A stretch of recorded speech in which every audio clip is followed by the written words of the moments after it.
Assalamualaikum warahmatullahi wabarakatuh.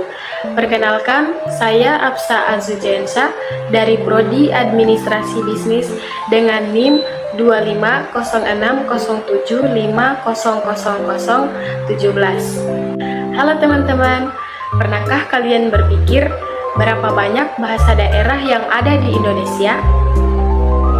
Menurut data Badan Bahasa, Indonesia memiliki lebih dari 700 bahasa daerah, tapi sayangnya banyak di antaranya kini mulai terancam punah.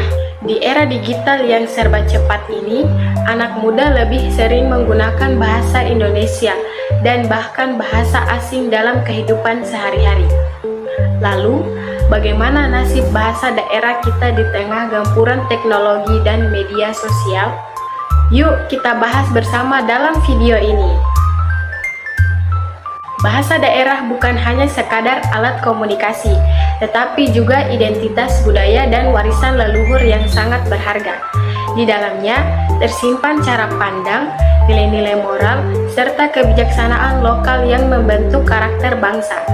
Namun, perkembangan teknologi dan globalisasi membawa tantangan besar.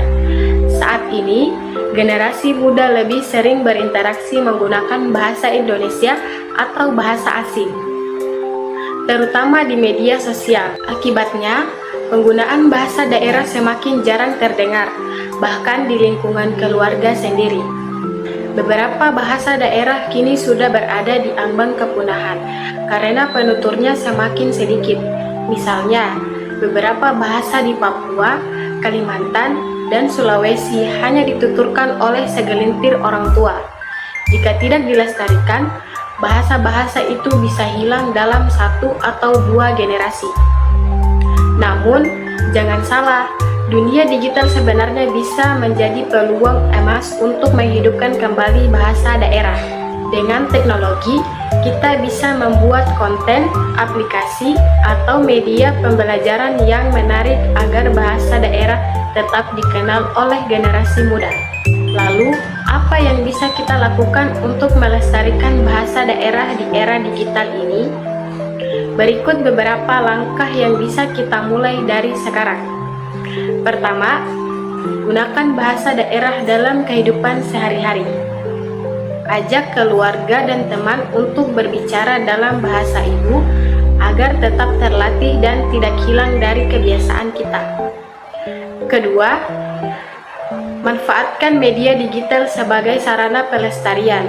Buat konten video, podcast, cerita pendek, atau lagu dalam bahasa daerah. Misalnya, vlog dengan logat daerah atau komedi lokal yang ringan dan menghibur. Ketiga, dorong lembaga pendidikan untuk menghidupkan kembali pembelajaran bahasa daerah. Sekolah dapat mengadakan lomba pidato, drama, atau menulis puisi dalam bahasa daerah yang dikemas secara modern dan menarik. Keempat, dukung komunitas atau proyek digital yang berfokus pada pelestarian bahasa daerah.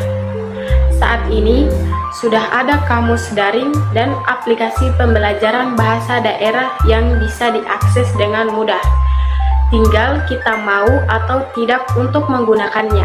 Dari pembahasan tadi, kita bisa menyimpulkan bahwa pelestarian bahasa daerah sangat penting untuk menjaga jati diri dan keberagaman bangsa Indonesia. Tantangan di era digital memang besar, tetapi dengan pemanfaatan teknologi secara bijak, bahasa daerah justru bisa berkembang dan dikenal lebih luas. Melalui media sosial, aplikasi, dan pendidikan, kita bisa menjadikan bahasa daerah sebagai bagian dari gaya hidup modern, tanpa kehilangan akar budaya. Jadi, mari kita mulai dari hal sederhana. Gunakan bahasa daerah dengan bangga, ajarkan kepada generasi muda, dan jadikan teknologi sebagai sahabat pelestarian bahasa kita. Ingat, bahasa daerah adalah cermin dari jiwa bangsa. Jika kita menjaganya, berarti kita turut menjaga Indonesia. Terima kasih sudah menonton video ini. Jangan lupa like, share, dan komen. Semangat mencintai bahasa daerah di seluruh Indonesia.